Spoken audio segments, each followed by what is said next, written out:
Welcome to the next installment of the Train Vicar. I think this might be the last installment where I talk about our holidays overseas.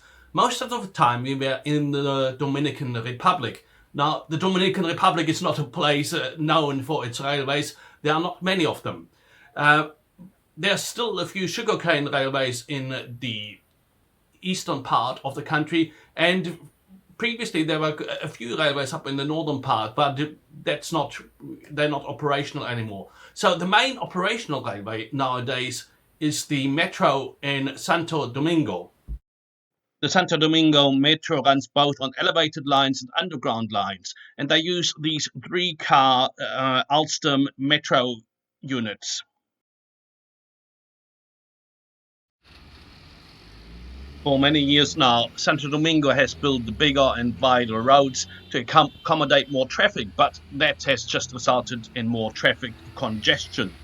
Today, traffic within Santo Domingo is pretty bad. This year is at around midday, and so you can see it's not a pleasant city to be in because of all the traffic. So a plan was hatched in the early 2000s to build a metro system for Santo Domingo. That was to reduce congestion within the city. With the help of overseas aid and some consultants, the first metro line was built and opened in 2008. But while they were planning and discussing this, there was a lot of political pushback. Also, there was a concern that this metro would not be used, that it would become some sort of white elephant.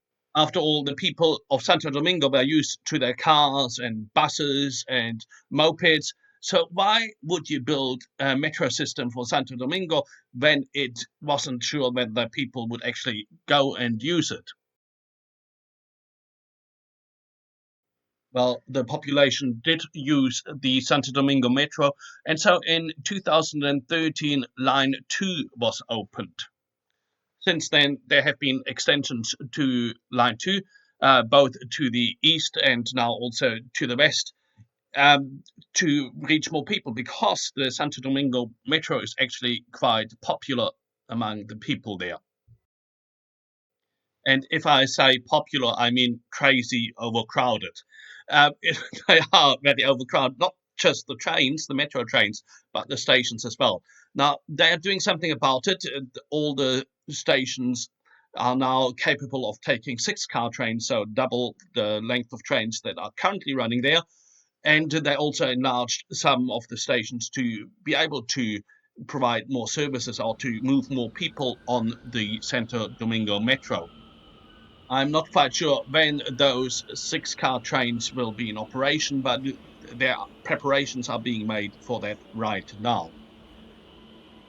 Now, my daughter took this particular video, so it might be a bit shaky, and it's also on the outskirts of line number one. So there's not that many people on these trains, and the station is one of the least busy ones on the network. But you can still see there's quite a few people on the trains.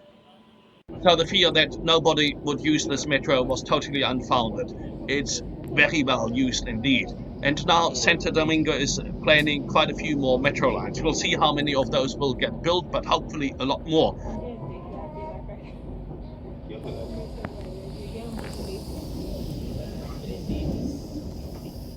The Santo Domingo metro is also integrated with the two cable car lines that are used in the city.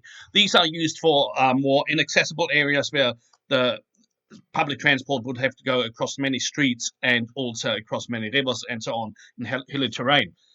At the interchange stations, you can go very quickly from the metro to the cable car. It's a very easy process, and you don't have to get a new ticket or anything. It's all part of the same trip. So, did all these public transport projects achieve their objective, namely to ease congestion in Santo Domingo? Well, no. There's still lots of congestion in Santo Domingo. It's probably even worse than when it began, but that's because the city is growing and it's still very car orientated.